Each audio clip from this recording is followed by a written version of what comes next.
This July 4th, celebrate the spirit of freedom and comfort with Minky Couture blankets. Wrap yourself in the softness of luxury Minky fabric as you cozy up under the stars and stripes. Our blankets are designed to ignite your patriotic pride and keep you warm all night long. From backyard barbecues to fireworks in the sky, make every moment memorable with Minky Couture. Indulge in the ultimate comfort and style this Independence Day. Visit us at minkycouture.com or your nearest store today and embrace the true essence of July 4th with Minky Couture blankets. Freedom has never felt so cozy. Timothy, put the Kettel on. Welcome to another episode of Timothy Put the Kettel On, Talking Hospitality. It's season 3 and I, Timothy R. Andrews, and my co-host, I'm Sarah Kettel. We'll be focusing on recruitment and employment, speaking to brilliant and inspiring leaders who we are lucky enough to call our industry colleagues. This week, we're welcoming to the show Adele Oxberry, who is the founder and CEO of Umbrella Training, to tell us all about apprenticeships, how they work, how you can get funding for them, and what the future of hospitality might look like. Hi, it's so nice to be here. It's great. Thank you. Thank you for asking me. It's our pleasure, really. We're really keen to hear more about you because, as we established in a little chat just before we started recording, this is the first time we've all actually really spoken face to face, and we want to know more about you, about your journey to create Umbrella, which you did starting from scratch on your own. Let's just make that clear. So can you share that journey with us? Yeah, sure. It's so lovely to meet you both, and it's so nice to be a part of this. Thank you. A little bit about me. I'm a Londoner born and bred. I'm the oldest of 3 siblings. I'm now living in Medway with my lovely husband, 2 young adults as children. My hospitality experience and journey started at the age of 14 as a room attendant. My hospitality background started because both my parents worked in hospitality.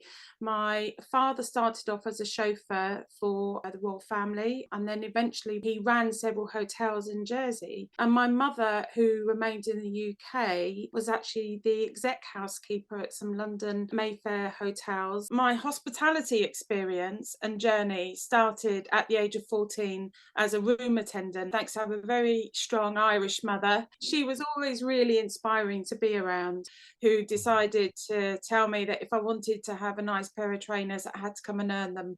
So I was cleaning rooms at the weekends and in the evenings and during summer holidays for her, and had the most amazing experience and starting point in housekeeping. And it was the best thing she ever did for me. So at the age of 14, I was cleaning rooms at the Fleming's Hotel in Mayfair. I used to have the 5th floor, which is where all the celebrities used to stay. And so that was kind of cool at weekends. And just a name drop, UB40. They were my favourite band at the time as well. So I was proper chuffed to meet them. And I've just been kind of like focused on that pathway because I was born and bred into it and I loved it. Couldn't see myself doing anything else. So I went to Westminster College in Battersea and studied City and Guild 708 and 709, which was housekeeping and reception, and qualified. And then I became, at the age of 19, I was the head housekeeper at the Britannia Hotel in Mayfair. So I'd cut away from my mother's apron string. I was working for Dorothy Fennell, who was absolutely awesome, and worked for her for a couple of years as looking after the VIP floor. So always been around living, breathing, housekeeping and hospitality, really. This July 4th, celebrate the spirit of freedom and comfort with Minky Couture blankets. Wrap yourself in the softness of luxury Minky fabric as you cozy up under the stars and stripes. Our blankets are designed to ignite your patriotic pride and keep you warm all night long. From backyard barbecues to fireworks in the sky, make every moment memorable with Minky Couture. Indulge in the ultimate comfort and style this Independence Day. Visit us at minkycouture.com or your nearest store today and embrace the true essence of July 4th with Minky Couture blankets. Freedom has never felt so cozy. From there, I was then at a networking event and I was asked by this really lovely man if I would consider working on reception. It played in my mind that potentially this could be another route for me, and I did that. And by the time I was 21, I was the head receptionist at a private gents club in St James's Square. By the time I was 28, I qualified as an NVQ assessor, and then I got headhunted again by a training provider at the time to be an NVQ assessor, mainly focusing on housekeeping, not on reception. So it brought me back to housekeeping, which was where I really thrived. And then long and short of it was, a few years later, I became the regional manager. The thing with me is I have to know everything. I'm very detailed, and that obviously comes from those transferable skills of working in housekeeping. I needed to understand the education sector in a huge way, and the only way I could do that was by studying manifestos of political parties, understanding where they were taking our education system, especially around apprenticeships. Then in 2006, I was one of the initial founders of a large national training provider. And then in 2012, I decided to go it alone and not looked back since. We are 10 years old. We celebrated being 10 in November 2022. And we had a massive bash at the Shard, as you do, with some few selected friends and some long-term allies of ours. And we just seem to be going from strength to strength. And I purposely fitted Umbrella to be in hospitality. It'll only work in hospitality. We're dedicated to it. We live and breathe it, and we feel we're a huge part of it. Congratulations on hitting your Big 10, because I know what effort that takes. So well done. Yeah, it was huge hard. achievement. It's been hard. It's a hard game, but it's a game I love being a part of and I'm passionate about. What do you think are some of the difficulties faced by our sector today when they're hiring people? Comes all down to the perception piece, doesn't it? There's so much out there at the moment. I mean, we've got a cost of living crisis, and let's not talk about the P word, what happened after the pandemic. And then you've got, business rates still going back up. You've got VAT. So we've got all of these things, like the perception piece in particularly is absolutely huge. It's a really difficult time for the sector. Some of our business partners are closing on 2 days a week so as they can actually, pay their utility bills. We're seeing it from all parts of the sector as well, not just in the small businesses, but also larger businesses. It's absolutely huge. But the recruitment piece is definitely all about the perception. We've been doing so much around this. We do a lot to advocate the sector to schools. We're at Skills London, where we had the largest hospitality stand, sponsored by some amazing employers that we work with. We'd actually, just before that, we'd actually done a survey that was based on the perception of hospitality amongst Gen Z. And then we actually instigated a white paper in partnership with the University of Greenwich. And the findings from the survey are, as we expect, the perception of the sector is on the floor. 11% of young people said they would consider hospitality as a career,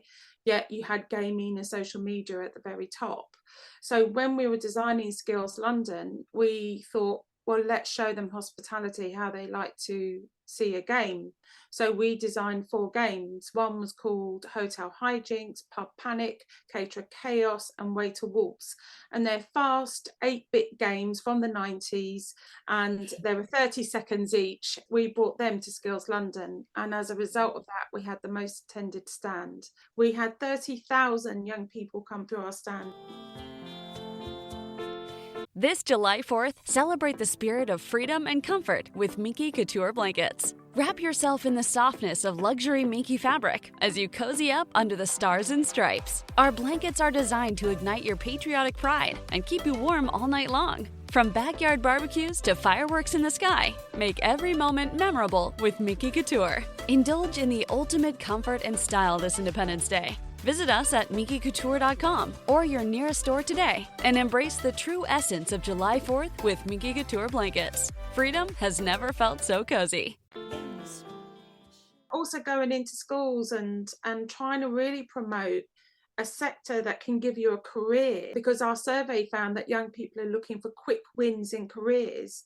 So fast track, accelerated management programs. And if we come back even to my background, by the age of 21, I was managing. These things are possible, and I don't think young people realise it. So we've got some big work to do around the messaging in schools. We've got big work to do in terms of the culture of the sector, and we've got big work to do in terms of the skills piece as well. and supporting labour shortages. We need a minister. We need a minister at the table. And I know there was something created earlier during the pandemic called a seat at the table. We need a voice at that level. And at the moment, we've got the brilliant Kate Nichols doing the best she can, but she needs to be in Parliament. She needs to be sitting at the table as our Minister of Hospitality. Absolutely. And how do you think the apprenticeships are actually going to be a solution to that issue? Currently, there's 149,000 open hospitality vacancies at the moment. And there's 149,000, of which 11% of wow. roles in hospitality are currently vacant. So this is from the National Apprenticeship Service. 73% of employers say staff morale is improved by having apprentices in their business. 69% of employers say employing apprentices improve their staff retention. 86% of employers said apprentices help to fill the skills gap and develop relevant skills for their organisation. So apprenticeships are key, absolutely key.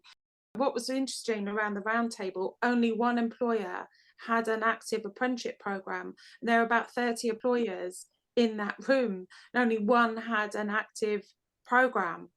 The rest of them had what they call levy accounts, the apprenticeship levy that was introduced in 2017, but there's more flexibility around that for smaller businesses now.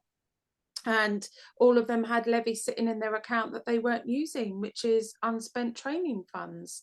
Well, that's interesting, actually, because one of the questions I had for you is how easy is it for employers to get help with funding for training, whether it's an apprenticeship or something similar? When you're saying that they have this levy and it's sat in an account and it's not being used, is access to that must be easy then. If they've got the money and it's sat there, they just don't know what to do with it or aren't using it right now, then this isn't hard for an employer to get involved, right? No, it's not hard at all. Initially, when it was first launched, it was only available to large employers. So anybody had a £3 million pay bill or more, so £3 million pay bill or more. The beauty of it is that it went into an apprenticeship account in the apprenticeship service. What employers would then do is see how much they had paid into the levy, and then they'd be able to spend that on designed programs for them that were apprenticeship programs. And back in 2013, Umbrella was part of the apprenticeship reforms, where we actually helped employers write the new standards. So coming away from old NBQs and frameworks over to this new landscape of new standards. So these standards have been written by employers for employers. They really match the sector. The standards that have been created around job roles. So you have a standard for commis chef, chef de partie, hospitality team member, hospitality supervisor, manager. They range from level 2 all the way up to level 7 if you want to even obtain a master's degree. Coming back to the question is, once the account was set up, employers then can see how it works like a bank account. So they can see how much the training provider is approved to claim, and that comes out on a monthly basis. They can stop the training provider taking any money. They can stop the apprentice. They can start the apprentice. So they have full control over that funding. It's a simple system to use, but initially when it first came out, it was a little bit bureaucratical, let's put it that way. But Right. It has got easier. Employers have fed into that system over the years, and that has become much easier for them to be able to access funding. They're a small business. There was a requirement for them to pay 5% of the funding. But now what happens is there's large employers out there, and we have access to quite a few who share their levy pots where they'll never be able to spend it. And so they share that levy pot with those smaller businesses as part of their corporate social responsibility. But also the system itself, the apprenticeship service has developed and advanced so much that employers now see on their system when they log in, employers who are willing to give them some funds. It's very easy once you've worked with someone who understands how to set it up for you. You could actually talk to your accountant as well. Your accountant will be able to help you set up your apprenticeship account, and then you can start working with it. And if you're a small business, you can request funds. If you're a business that pays the levy, you can start using it and start selecting your apprentices and start actually putting in development programs if you want to use it for that side of things, as long as there is an apprenticeship, this novice to expert journey. It has to be a meaningful apprenticeship program that you put in place. And it's better to use an expert to do that. So not everybody can do an apprenticeship. Remember, there's a whole heap of eligibility. That eligibility piece can be complicated. Yeah, and I'm so pleased that the apprenticeships are so much better than they were, because I do remember the time when they weren't. And sadly, some of that reputation for the older generations that remember it still exists. So it is important that we see people like you making sure that everybody knows that these are different. I think even you and I originally I said something a little bit sarcastic about apprenticeships when we first met, and you put me very firmly back in my place to tell me they are very good, and how very dare you. You will fail. So what? Everybody does. But your gym, your watch, your yoga pants, they pretend you won't. So when you miss a day, eat the pancakes. Give up on a workout? You failed? Seriously, what the hell? We're Body. We've been a part of that too, but not anymore. At Body, we're rejecting perfection and embracing reality. Not in a Pizza Monday kind of way, in a loving your whole life kind of way. In a, this workout is fun and it's okay if I take a week off kind of way. In an, I'm eating healthy and it's okay if I indulge kind of way. In a, I like myself no matter what kind of way. Yeah, you will fail. We all will. But we're not going to let that be the end. You see that? We're already making progress. So let's keep going. We are Body. Start your free trial at body.com. That's BODI.com. I can see that actually for young people, they've been through a very, very nasty few years. You know, the pandemic has thrown everybody out. And, you know, those people who would have been just on the cusp of going, right, what's my first job? Let's take this, were then locked up in a house for nearly 2.5 years. They couldn't complete education. They couldn't take exams. They couldn't see people. They couldn't learn from things. They couldn't have those experiences. And maybe that transition is going to take a little bit longer. It's going to, of course it is. It's scary. It's kind of scary, right? Yeah, 100%. Social Mobility Commission reports. I've done a report that said there's a 2-year backlog in people's education. And that's why the catch-up sessions that were being proposed by certain people in the education sector said it needed to have a £13 billion investment to get young people to catch up on their education, and only £2 billion was given. It worked out as something like £50 a head. We really see it in this cohort coming through in terms of their confidence, just their confidence, and mental health is through the roof.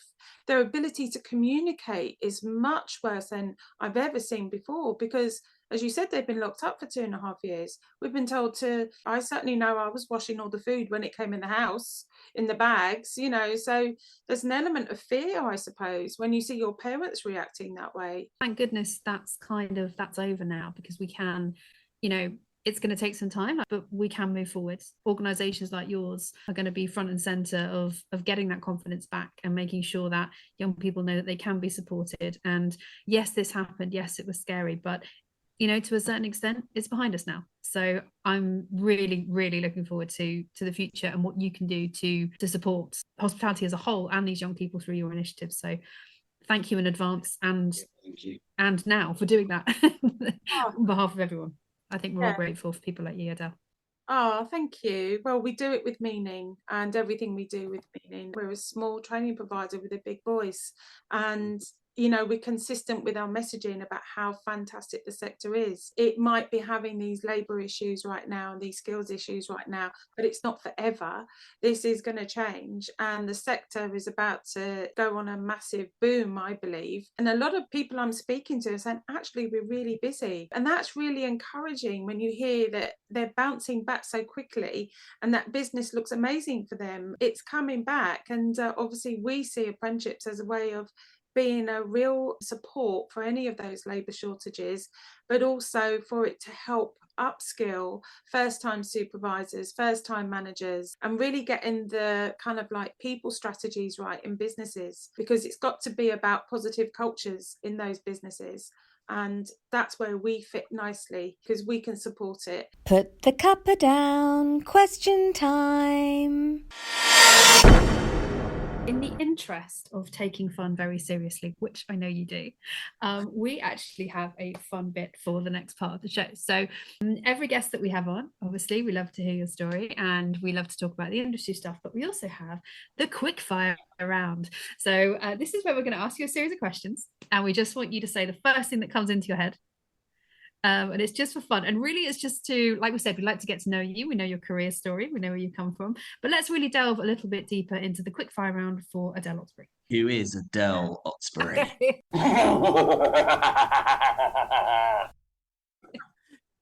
And Tim always makes this sound a little bit sinister and scary. It's not. Oh, it is.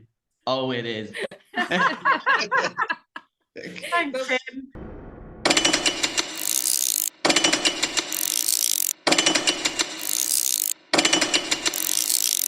What's your favourite colour? Purple. What's your favourite place you've travelled to?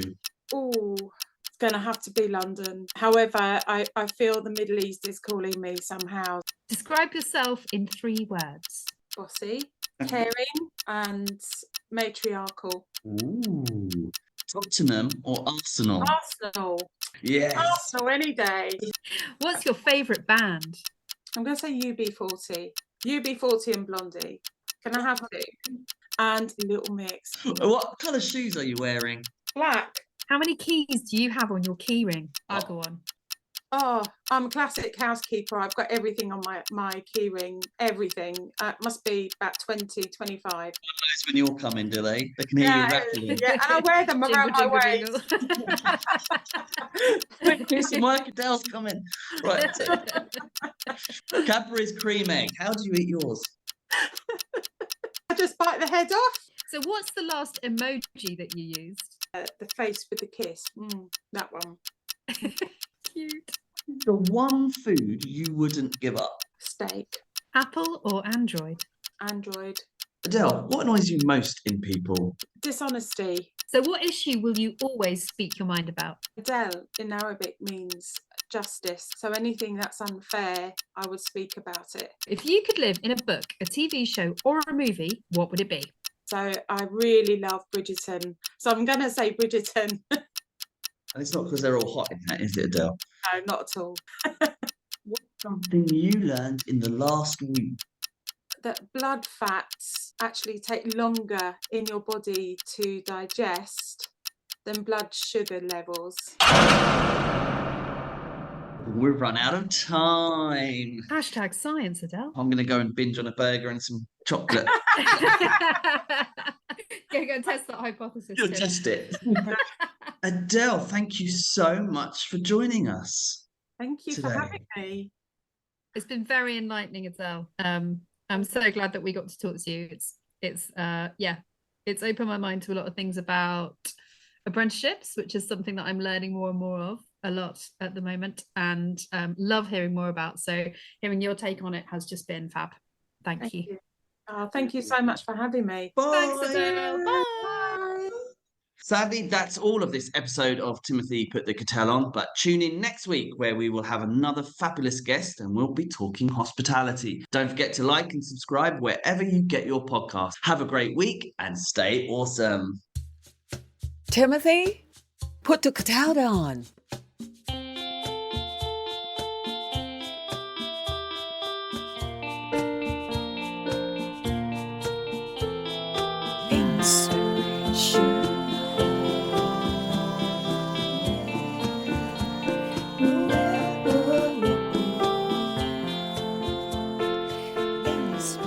Adele, what annoys you might... Let me rephrase that. Your challenge, if you choose to accept it, is this. Let's go! Let's go! Show up on day 1, work out with us for 30 minutes, feel good right away. Yo! Repeat 5 days a week for 3 weeks. 3 weeks? 5 workouts a week. We're Body, and we call that a body block. You pick the block and you're going to love the experience. On week 4, this part is really important. Take the week off. Seriously, we mean it. Rest. Go on vacation. Or try something new. Maybe some yoga. Notice you're not holding on to any tension here. Or a dance class. Get sexy with it, daddy. You do you. And then start again. Be committed to this process. Choose a new body block each month. Get a new challenge each month. Have fun every day. Avoid burnout. You're not going to quit on yourself today. This is how you reach your goals. You in? There is nothing that we can't do if we work together. Sign up for your first Body Block today. Visit body.com for a free trial. That's BODI.com. Are you ready to get started? You will fail. So what? Everybody does. But your gym, your watch, your yoga pants, they pretend you won't. So when you miss a day, eat the pancakes. Give up on a workout? You failed? Seriously, what the hell? We're Body. We've been a part of that too, but not anymore. At Body, we're rejecting perfection and embracing reality. Not in a Pizza Monday kind of way, in a loving your whole life kind of way. In a, this workout is fun and it's okay if I take a week off kind of way. In an, I'm eating healthy and it's okay if I indulge kind of way. In a, I like myself no matter what kind of way. Yeah, you will fail. We all will. But we're not going to let that be the end. You see that? We're already making progress. So let's keep going. We are Body. Start your free trial at body.com. That's BODI.com.